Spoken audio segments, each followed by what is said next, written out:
waaw mbokk ñu ngi leen jaaraat bu baax di leen joxaat seen wàccuwaay ñu àndaat ak yéen ba tey ci strada ak intersezione. Intersezione wax nañ leen mooy incrocio, intersezione incrocio bi a raso la. A raso mooy tali boo xam ne dafa tolloo, dafa am ñaar, beneen bi ñu ko asfaltato xam naa danañ ci ñëw. A raso bu ñu ko waxee mooy incrocio boo xam ni incrocio mooy fu tali bi foo xam ne tali dafa daje, boo xoolee ci di nga ko gis ci livre bi, téere bi. mooy foo xam ne tali yi dafa daje. A raso mooy boo xam ne dañoo tolloo. des fois nag quiz yi du leen wan image yi mooy tax ñu leen defal quiz bii nii man du leen wan image bi léegi dañuy dem direct ci quiz yi ma expliquer leen ko bu ko defee ñu gagner temps. Intersezione mu ne la intersezione incrocio a raso è un passaggio a livello dotato di barriere o semibarriere. Maanaam ndax incrocio a raso mooy foo xam ni passage a livello la, mooy foo xam ni passage a livello mooy foo xam ni train daf fay jaar, moo xam mu am barrière wala mu amul barrière, moo foo xam dafa am barrage wala amul barrage, boobaa foo la ndax jotewul ak moom dara. léegi fii mu ne la intersezione incrocio a raso è un'intersezione a livello asfaltati. Asfaltati maanaam mooy foo xam ni tolloowul, bi dafa yéeg bi kawe yooyu noonu, kon ba tey bokkul ndax a raso mooy bu tolloo, asfaltati mooy boo xam ni tolloowul, ñu bàyyi ko xel kon booba ba tey foo la. ngeen baal ma nag sama baay bi daa xaw a kii wante xam nga leçon mënul ñàkk. Intersezione ba tey mën na la incrocio a raso è un incrocio fra una strada statale e i binari del tram. Maanaam yoon la boo xam ne tali bi moo fa daje ak yoonu tram bi, jotewul dara. E falso. ñett yi ci ko falso la, yéeme na. Intersezione mën na la incrocio a raso due o più strade si incrociano allo stesso livello. boobu mooy vero bi, maanaam yoon la boo xam ni tali yi dañ fa daje lépp ñu tolloo. Stesso livello mooy boo xam ni dañoo tolloo, kon boobaa vero la.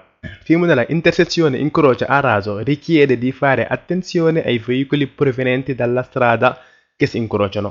vero la ndax def la ne incrocio a raso daf lay xamal ni war nga def attention ci tali yi nga oto yi nga xam ne moo nga war dajal ci beneen tali bi, kon dalay xamal ni tali boobu tolloo ngeen, boobaa vero la, ñu bàyyi ko xel. bi mu ne la intersezione muy incrocio a raso può essere regolato da semafori. Maanaam mën na nekk yoon boo xam ni ay semafori maanaam ay lampe junju mën nañ faa nekk ngir di la xamal ndax da ngaa war taxaw wala da ngaa war dem, maanaam mën nañ laa gestirel sa yoon, boobaa vero la ndax buñ tolloowee ma nga faa fekk semaforo. fii mu ne la intersezione incrocio a raso è un incrocio fra una strada statale e un passo carrabile. falso passo carrabile mooy divieto bi nga xam ni dañ ko teg ci buntu kër yi ak buntu garage ngir oto bañ faa gaare, kon jotewut ak moom dara, falso la. ñu ñëwaat mu ne la intersezione incrocio a raso è un'intersezione di due o più strade posto allo stesso livello. vero, maanaam tali boo xam dafa tolloo kon ni ma koy waxoon bu njëkk bi, posto allo stesso livello, vero. no di un'intersezione di due o più strade, sì. des fois da ngeen def attention ndax mën na leen a binari mooy foo xam ni train fay jaar wala tram, boobaa dañ ci def attention bu baax. bi mu ne la incrocio a raso è un insieme di sovrappassi, sottopassi o rampe. falso ndax joto maanaam sovrappassi ak sottopassi mooy yoo tali yoo xam ni tollawul, kon boobaa falso la.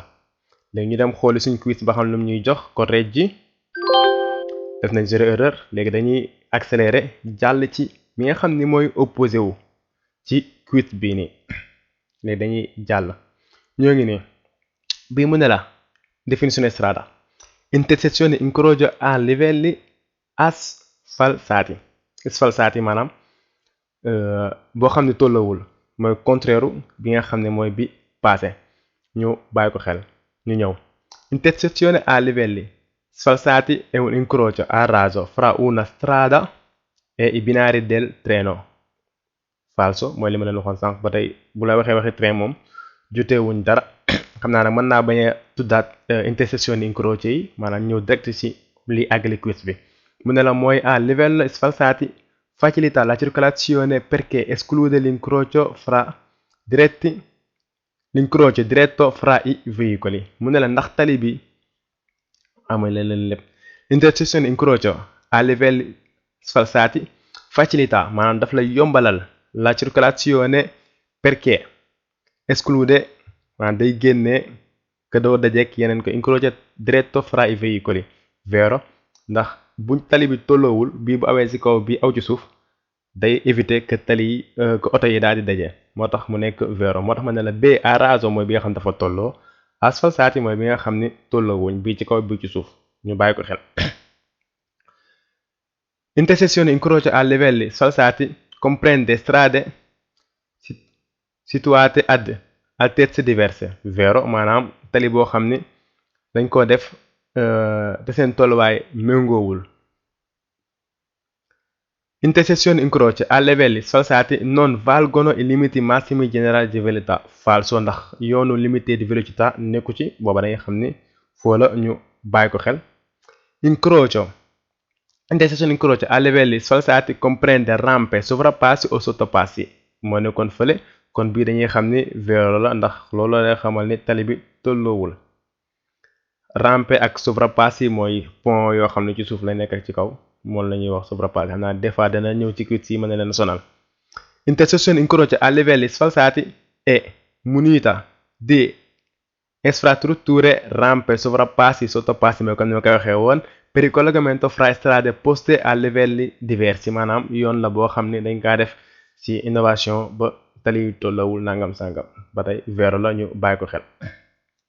Intersezione incroci a livelli sfalsati è di norma regolata da semafori falso ndax tali boo xam ni yoon boo xam ni tali dajewul mënuñ koo régulariser ak semaforo kon boobaa foo la ndax régulariser wuñ ko ak semaforo ñu correggere def nañ ba tey 0 erreur léegi nag ñu continuer ni quiz incha allah rabbi di wax gars yi da leen quiz loo leen mën le maximum mooy tax ngeen gën a gaaw jàll nekk ci leneen incha allahu rabbi